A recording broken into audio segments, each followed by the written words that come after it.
And welcome in the SportSedge, powered by SportsHandicapper.com. We're in that sports equinox period. World Series, college pro football, golf, basketball, hockey, World Cup just weeks away, and our favorite English breakfast. Jam Sam, what's going on, buddy? Now, listen, England, much like the Detroit Lions, always let us down. Oh, 100%. You've got to be fired up. I mean, a November World Cup, we're a couple weeks away. It's going to be it's going to be awesome. First of all, the November-December World Cup is absolutely fucking ridiculous. So you wanted to play at 140 degrees? And they shouldn't have even got it, Dan. It was all money. They paid off the people who were giving it to Qatar, and they can sit there and take all the money. So sports is about money? I had no idea. Let the supporters deal with it, because it's going to be a complete mess, dude, to be honest with you. And yeah, as you know, there's England aren't going to win it, not over there, not in that degree, not in that temperature. To me, it's got Argentina written all over it. I honestly don't. I think it's going to be the last World Cup for Messi. You know what I think? They've just won the. Sorry, hang on, Dan. They've just won the South American Cup, which is his first international trophy, I believe. There is no way, in my mind. We all talk about Messi as the best player in the world ever, and I get it, and I agree. I don't know if you can have the best player in the world ever and he's never won a World Cup. Pele did it. Maradona did it. If Messi doesn't win a World Cup in his career, that's a slide against him. So I think, to be honest with you, it is all primed for Argentina World Cup. I really do. Please don't tell me to hold on, but I do love you. But let me say this. I'm not going to in any way, shape, or form say they're going to win it. But I will tell you right now, group stage bets. Do not say it. Do not say it. I'm just going to say it. It's the best young team they've ever had. Obviously, you're not taking them at 100-1. But I think the U.S. is going to make the quarterfinals. Are you seriously talking about the USA? I think the USA is going to make the quarterfinals. You know what? I saw something bananas today that the one of the coaches of the Philadelphia Union said the MLS is going to be one of the most important leagues by 2026. Okay, I don't know if I can really sign off on that. And then I just saw that for the MLS Cup final, there's no parking available for anybody because it's all for the USC game. All right, listen, we'll get to the MLS stuff another day. Spectacular preparation in the US, dude. Spectacular. Aside from my pick for the US to make it to the quarters, I do like Belgium at 12-1. I think there's value in Belgium. And I think that there's always value in Spain, even though they're not the Spain that maybe some of us have known for the last, couple of Euros and World Cups. They're still going to be in the mix at 8-1. I mean, I'm not going with Brazil. I'm not going with the chalk. I don't think France has it this year. I like Argentina, like you said. I love and Dan, you know me, I'm not a favorite bettor. Right, of course. I Argentina. I mean, if it was England, Argentina, there's only one winner in that game. It's Argentina. Can you believe that England is 7-1? Yeah, no, it's ridiculous. They haven't won a World Cup since World War I. I mean, I'm kidding. Okay, it was 1966, Dan. World War I. I know, was and they tied with the U.S. But I'm just saying, the fact that they're the fourth favorite and they have no history, and last in the Euros they made a run, but they should be 15-1. They should be ahead of Belgium. England, no. England shouldn't. They shouldn't be ahead of Spain, Germany, Belgium, or Holland. No, I'm saying they should be ahead of Belgium in the odds. No, they should have worse odds. England, no. I think you're missing my point. They should have worse odds than Spain, than Germany, than Belgium. Correct, Dan. Sorry, yes. That's England what I'm should saying. be bigger than all of those. Correct. I beg your pardon. All right. Listen, let's get back to reality here. I know you got a lot you want to talk about today. We're going to get to golf here in a minute. But I'll give you the forum here, and you go for it. With what? You said you had a lot of exciting things to bring to the table today. Yeah, so I know we usually go through golf, but as you said before, it's a real interesting time in sport, isn't it? Yes. And this World Cup, I think it's only 2 weeks, and we've still got domestic league action in Europe. And when I see these teams, your Barcelonas, your Real Madrids, your Bayern Munichs, your Manchester Cities, your PSGs, these are all teams who are all made up of international players.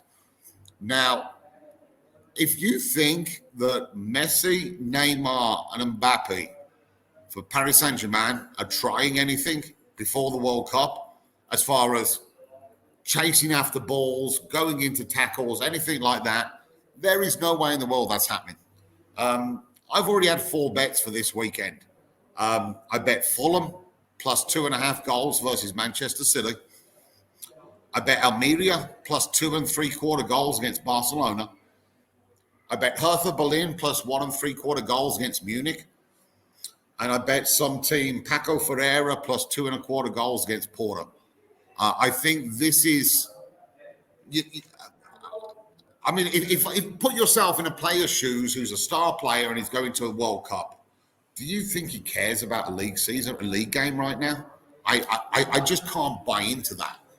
And whether they actually play or whether they come off after half time, I just can't see it. I just cannot see it. Let's get into that for a minute, because I think you make a great point. And I know you were saying it's going to be a mess. I think the World Cup's going to be great. I understand that it's weird to be in November, but the fact that it is in the middle of league season, that it is in the middle of Champions League play, that it is in the middle of all this different cups that are going on in Europe, I understand that it makes for a messy scheduling situation, but don't you think that this is still the World Cup? It's still going to be the best players in the world. And if anything, these players might be in better form because they've played a league season. They've played a Champions League slate, some of these guys. And to me, it's like, think about when they come over here. I've been to Michigan Stadium for a couple of the 110,000 plus sellouts with like Real Madrid and Man United. And those are all preseason games. And obviously it's fun and it's great to watch them. And there's a lot of big soccer fans here in Michigan. But when you look at the quality of play, it's like watching a preseason football game, NFL football game. So the fact that these guys are in season form, don't you think that's going to make for a better World Cup? Well, okay, here's a real quick answer for you. Why is it that none of the players in the Super Bowl play in the Pro Bowl the week before? Well, the Pro Bowl's been the week after for about 10 years, so that point's moot. But yeah, of course. Pro Bowl's the week before, isn't it, the Super Bowl? Now, it was the week after. Okay, but they're not going to play in it because you know what? There's no reason to get injured. Of course not. So if I'm seeing a Paris Saint-Germain game next weekend and they are playing in the World Cup the week after, do you think Neymar is trying or even going to play? Well, right, but my point, I get what you're saying, but back to what my whole main point is here, that these guys are not, like the World Cup is normally over the summer when these teams have not played any meaningful games. The fact that they're lathered up, that they've played meaningful games, FA Cup, Champions League, group play. Yeah, no, I buy into that. I buy into that. That's all I'm saying. But having said, I mean, you're talking in general. I'm talking about 1 or 2 specific games here that, from a betting point of view, I think there's great value in these smaller teams that nobody's heard of before, that don't have as many or any players going to the World Cup. I mean, the Paris Saint-Germain team, I'm pretty sure all 11 players are going to the World Cup. Do you think they're more interested in the World Cup the week after or playing some team in the French league that they've already got sewn up? Oh, obviously the World Cup. That's my whole point. So that's all I'm saying. I just think it's a great time right now to get a bit of value on some of these, against some of these bigger teams. That's what, really, as you said, how sharp they are and how match fit they are. 100%, I hear. Yeah, that's why I think the World Cup is going to be one of the more exciting. And he will be. I mean, it's just a complete embarrassment that it's gone over to there, and no, it is what it is. But it's not going to be the same. You're not going to see the same supporters there. You're not going to see them with the same, a passion for the game, because let's face it. I mean.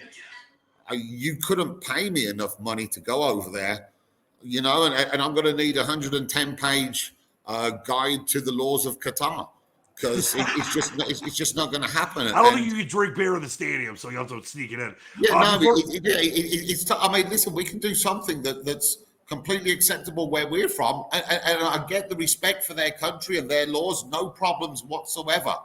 But you could just, like the Carolina Panthers dude from the other week takes his helmet off in the end zone. Complete natural, reaction to him catching a Hail Mary, and look what happens. I'm not saying he's going over there to do it on purpose. I just think that it is very hard to change your ways and go over there as a supporter and be mindful of everything that's going on with you. Sure. Before we get that's all I'm saying. I mean, on TV, it'll be great. I mean, it's the best World Cup to watch on TV because, it's fantastic. But you're not going to get the same as Brazil or in South Africa, how it was. It's just not going to be the same. Before we get into the Mayakoba, give those plays that you gave out a little while ago. So I mean, there's 4 games this week. Again, I think there's another league. There's another game. There's another round of league games next week, and there's also cup games in midweek. I know there's cup games in England anyway. So I mean, and this was just me looking down very quickly today. So it was Fulham to beat City, +2.5. Almira against Barcelona, Hertha Berlin versus Bayern Munich, and Pacos Ferreira versus Porto. I just think it's a great spot for some of those teams where you can get the goals on the Asian handicap or +1.5, +2. And I think that's the way you look at it. I mean, I'm definitely not betting Manchester City -2.5 goals when 10 of their 11 players are heading to the World Cup the week after. It's ridiculous. Yeah, Jamie makes soccer plays. You take them because they're, especially with the situational stuff going on right now.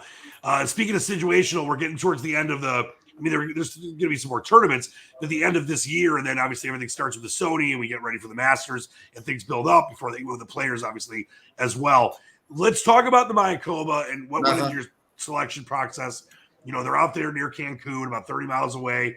A lot of low scores. There's definitely guys that I know you selected that are still going to be in the mix based on what they do on Saturday. But kind of what went into your process when you looked at this tournament with a full field? We've had a few tournaments recently that have not had full fields. And obviously last week you killed it with Seamus Power.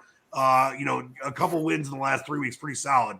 Where are we at with Mayakoba and the selections that you made and how you went through it? We've had a good end to the season, and it kind of mirrored last season, didn't it? I mean, we had Matt Toma and Sung Jae-im in the fall series last year. We've had Keegan Bradley and Seamus Power this year as well. So, so looking at this event, I mean, I went through all my usual stuff. Obviously, it's on a Paspalum-based golf course, which they use near the coastal areas, looking at that and looking at the previous winners, there was a guy who I sort of picked out, and he just jumped out at me. And when the guy who you like the most is the biggest price, you've got to go ahead and bet it. So it was Lucas Glover this week, 175 to 1, 250 to 1. Now again, listen, he nobody's going to bet him because of his name, but if you look at his form. And the skill sets and the results that he's had compared to previous winners, it's all in line. Now, obviously, it's a massive price, and that was the issue. But I mean, even though it's a massive price, I still stand by the bet. He's a good price to. He was a good line to take, and obviously he's going to need a bit of some help right now. But it was a good bet regardless of what happens. So, I mean, it was like Lucas Glover, Tom Hoagie, Adam Hadwin, and Sebastian Munoz. There was a huge correlation to the Texas Open. So the Texas Open was the correlating course that I looked at, as well as some Paspalum form as well. Again, I mean, you come to this time of the year, and looking at last year's results, we had the Ryder Cup. And none of the US players actually won until they got to February in the Ryder in that season. So I mean, we had the President's Cup this year, and I'm just going to stay away from all of the US players right now. Obviously, Victor Hovland, 2-time winner here, going for the three-peat. I think Tiger's done it, Stuart Appleby's done it in Hawaii in the Century Tournament of Champions, and Steve Tricker's done it. So it's very tough to get a three-peat. And you've got Scheffler up there in the betting, some of the other guys as well from the President's Cup. I'm just against all of them. I think they kind of check out for the season, and this is a good place to come with your girlfriend or your wife, right at the end of the year. Right before Thanksgiving, right before Christmas, it kind of sits nicely there in the schedule. But the main thing I was looking at this week was this Texas Open form. It's played at TPC San Antonio. You kind of look at it so we had Victor Hovland's won the last couple of years here. Brendan Todd was before that, played there 5 times, 2 top 10s. Matt Kuchar's played there 10 times, no miscuts, 3 top 10s. Paddy Kizaya, top 10 there. Pat Perez, top 5s there. Graham McDowell, top 10s there. Charlie Hoffman, well, he's had 3 second-place finishes at the TPC San Antonio, which is also a Greg Norman design. So there was just too much there as far as coincidence, correlation, whatever you want to call it, with the Valero Texas Open. I played at TPC San Antonio. So big prices. We've done well the last few weeks, so we can put a bit of that money back into these guys and just see what happens. I mean, like I said, regardless of the result, I think Lucas Glover was still a good bet. I mean, you look at those guys who have won, they're all older guys. Okay, take Hovland out of the mix. Take Hovland out of the mix. McDowell was towards the end of his career. Matt Kuchar, Pat Perez. They're all experienced older guys, just like Lucas Glover. And I just thought at 175 to 1, 200 to 1, it was a great bet, regardless of what happens. So if you keep on placing bets like that, you're going to be fine in the long run. Yeah, well, and look at this too. And listen, as we mentioned, you had 2, outrights in the last 3 weeks. That's incredible. And you look at Munoz up 26 spots today. He's going to make the cut. He's done. Shot a 68, 4 under. I mean, the lead is 13, but is that really the lead? Is maybe closer to 10? And obviously, Saturday moving day is the big day for him. Lucas Glover up 14 spots. He's done. Shot 69, 69. He's at 4 under. If either one of those guys has a good Saturday, they'll be in the mix on Sunday. And then also you have Hadwin. I mean, Victor Hovland's kind of, he was one of the favorites, as you mentioned, over the three-peat. He's kind of up and down today. But you look at Adam Hadwin, he's right in the mix as well. He's tied for 26. Didn't have the greatest finish to his round today, as we recorded on a Friday, but he shot a 70. He's 6 under, and he has a good day on Saturday. He'll be in the mix. So you got all the players you got going here are all going to make the cut. They all have a chance. And it's all about finding, as you mentioned, that value with the Munoz at 70 to 1. Lucas Glover, as you mentioned, I got him at 250 to 1 and did a top 5 as well. I think it was at 40 to 1. And you look at their abilities, getting some momentum with this field with a lot of guys going, low. Some guys have struggled on this Friday. They're still out there right now as they finish the second round. That's exactly where you'd rather these guys be in the first or second. But if you got a guy that's a long shot and they're treading up and they got a chance, that's all you could ask for, Jamie. That's you get one every week. That's for, all you want is a chance. And that's what we got right now. So that's good. Yep. And you look right here at the leader, Sam Ryder, at an incredible 65 off at 64. He's 1,300. Can he keep that up? I don't think so. I mean, obviously Russell Henley's still out there. Will Gordon, I know you had a few weeks ago. There's definitely the ability for the guys that you've selected to make another run. By the way, Seamus Power, who you had last week, he's still out there. He's 8 under, so he's playing some good golf too. But it's all about finding the value, Jamie. That's why I love it. Exactly. So, I mean, regardless of the result at the end of the week, if you continually bet value or what you perceive to be value, you're going to catch one. Well, not just catch one, you're going to catch several. And then you just hit 2 in 3 weeks. Listen, there are times, and you've done it sometimes, there are times to take the Schefflers and the Rorys, and, back when Dustin Johnson was not a live golfer and causing problems, there's times to take those guys. And occasionally you'll hedge with some of those guys. But when you have a Seamus Power at 25 to 1, when you have a Keegan Bradley at 40 or whatever, or so to 1, when you've got guys that are capable of winning some of these tournaments and you're getting 30, 40, 50, 70, 80, 100 to 1. You hit one or two of those, you're going to be up for the year, no matter what you do. So that's what it is. I mean, it's just all about perceived value, isn't it? And that's what I perceive to be value right now. And that's it. And just go ahead and bet it. And just because the guy's 150 to 1, 250 to 1, if you really like him, you bet your normal stake. You don't go lower just because he's 200 to 1. All right, before we get out of here, I haven't asked you this in a little while. Seal's on assignment today in the North Pole, getting ready for the election. You've given out some football picks here and there. And I will tell you, much like myself, your football record is pretty damn good. So was there anything college or pro that you saw? You started this NFL season pretty hot when we would get you gave a pick, during this part of the show. Was there anything you saw this week that you liked? I will tell you the truth. I was on UTEP plus 3.5 last night. A lot of people were, don't worry. I saw they lost by a touchdown with 20 odd seconds to go when they could have just kicked a field goal. But hey, listen, there you go. That's how it works. No, I mean, I haven't, to be honest with you, looked at anything. I've spent a lot of time on the golf and the football, the real football this week. So I haven't really looked at anything as far as college or pro. I think it is going to be interesting with the, Tampa and the Rams this week. Yep. I mean, one of those teams, it could, sort of like jet start their season, and the other one could just go into oblivion. So it's going to be some interesting games there this week, I believe. Well, I'll give you one quick thing here, and I can't believe I'm doing this. This is not because I'm from Detroit. The Green Bay Packers are terrible.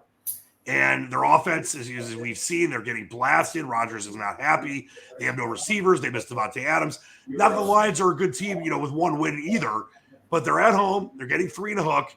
They actually have had a lot of success in Detroit over the last 7 years, even under Matt Patricia, against the Green Bay Packers, and especially against the spread. I believe the Lions have covered 5 of 6 at Ford Field against the spread against Green Bay. 5 of 6 or 5 of 7. I like the Lions plus 3.5. I don't think they're going to necessarily win the game, but Green Bay is playing such a poor brand of football right now. And the Lions have a good enough offense. It'll be close. I think the Lions plus 3.5 there. And you mentioned the Tampa game. By the way, can you imagine? I mean, I'm here in Detroit. I know that you're an English guy, but the Lions have sucked forever here. Tigers are in a rebuild. Pistons are in a rebuild. Red Wings are in a rebuild. Can you imagine being in Philly and having your team play? They're undefeated, and they win last night on Thursday Night Football. At the same time, your team's playing in the World Series. I know they lost, and the Astros are likely going to win the World Series. But to have a sports city that has that kind of stuff going on at one time, it's unbelievable. And on Philadelphia in the MLS Cup as well. Yeah, I mean, I wish it was as big. I mean, not that anybody in America cares about. I care about it. You care about it, but I don't care about it. I actually did see something funny the other day. And it was, I think they're doing they're trying to, promote this Netflix thing about the Mexico and USA rivalry. Right. And I saw somebody, I think it was Alexi Lalas, that said, it's the best international rivalry in the world. And I'm like, are you out of your fucking...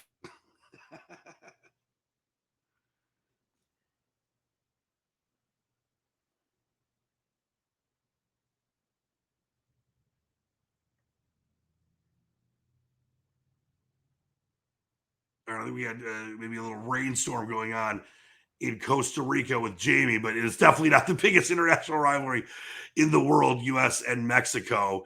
See if we can get Jamie back here before we get out of here. Oh, go ahead, Jamie. Finish up there. Like so, I mean, it may be good, may big for USA, Mexico, but as far as the world goes, no. I think we all know that. All of us that know soccer know that. That's an embarrassing comment. That's an embarrassing comment. But again, like everything in the U.S., you can just say whatever you want, and that's fine. All right, before we get out of here, let's get a parting shot from you. ScratchCanada.com is your website, by the way. What do you got for us today on this fine Friday? No, nothing. I saw something very funny today, and that the new pronoun for Twitter employees was or were. I love that. Yeah, I mean, Musk only fired, I think, 3,000 of the 7,000. Yeah, I know, but listen, hang on a second. You pay $40 billion for a company. The company wasn't making as much money as to what you thought. Is anybody really surprised that he's firing everybody? No, but it's, JB, this is the thing. And no, I get that. But I've been watching a lot of the coverage today, on what's going on at Twitter. And when you let's say, okay, where you're at right now, the SportsHandicapper.com crew, you got, let's say there's 20 people. You know, you got people that are heart and soul guys. You got more, and they'll all be paid, Dan. Right. That's not what I'm saying. Let me finish my point, son. So let's say you get rid of 17 of them. Now, is Starsky and you and others capable of doing this? Sure. But when you get rid of that many people, your whole structure can collapse on itself. And that might be what is going to happen to Twitter. But it might completely fall apart. It depends what they were doing, though, right? Right. But, I mean, maybe they weren't doing anything, Dan, and they were just fleecing the company. Who knows? It's possible, but I don't think so. What about security? Hey, listen, they fired the whole human rights team. I mean, all that stuff. He's the boss. He can do whatever he likes, whether it's wrong or it's right. Do you like that he brought the sink in to let it sink in when he walked in with a sink? Yeah. I mean, come on, that was so stupid. Typical American move, right? But I love that was or were pronouns. I thought that was spectacular. Yes. For me, I just want to say this: we've had our fun on this show, and I've always kept it a very non-political thing, even though me, you, and Seal sometimes love to get into it. I just want to say this: we got an election here, obviously, on Tuesday, and I don't care what side you're on, if you're red, blue, green, purple, it doesn't matter. The temperature of this country, I mean, and Jamie, I know you're not here, and in good ways, maybe, you know, to deal with some of the nonsense. It's so filled with vitriol. I just hope that if you support someone that wins on Tuesday, awesome. Support them. If you support someone that loses on Tuesday, accept it. But more important than any of that, about candidates and parties and governorships or senators or House members, we need to be nice to each other. That's the biggest issue in this country right now. I believe it's too divided right now. But again, like I said, I've never seen anything like it, Jamie. I'm an Englishman in Costa Rica who has many US friends. You got good perspective, Jamie. It looks a tough time. Like like I said, it makes zero difference to me. It just seems to me as though nobody can tell the truth. Everybody wants to, if these politicians on both sides just remembered for once who put them there, right, and actually looked into those people's best interests, the place will be a hell of a lot better. It would. And this is the other part of it. You can hate, I mean, I don't like the word hate. I don't try to hate anybody. You can hate a candidate. You can hate a president, whatever you want. It's a free country, but you can't hate everyone that supports them. That's the biggest issue we have right now. So yeah, I'm hoping exactly. There's too much division, and hopefully it'll all come together, and it's just a blip along the timeline of things. Yep. But yeah, I mean, to me, politicians, it's, if I was to lie to my boss, let's face it, politicians, their boss is the people who voted them in there. Right. If I was to lie to my boss, I'd be fired. But it seems as though they can just do it continually every single day and just keep on churning it out. And I'm talking about both sides. That's what I see. Yeah. There's nobody's better or worse than the other. So, hey, listen, I mean, hope it all goes smooth and the country can get back on track and get back to love, to be respectful. I still and always will have hope. Great stuff from you today, Jamie. Please check out Jamie's site, scratchcannon.com. Seals incredible site at sportshandicapper.com. I'm at squatchfix.com, Sideburns at handicapper 911. And we will see you next time. Until then, keep reaching for the stars, believe in the dream. For Jamie and all our great crew here at the Sports Edge, powered by sportshandicapper.com, believe in the dream.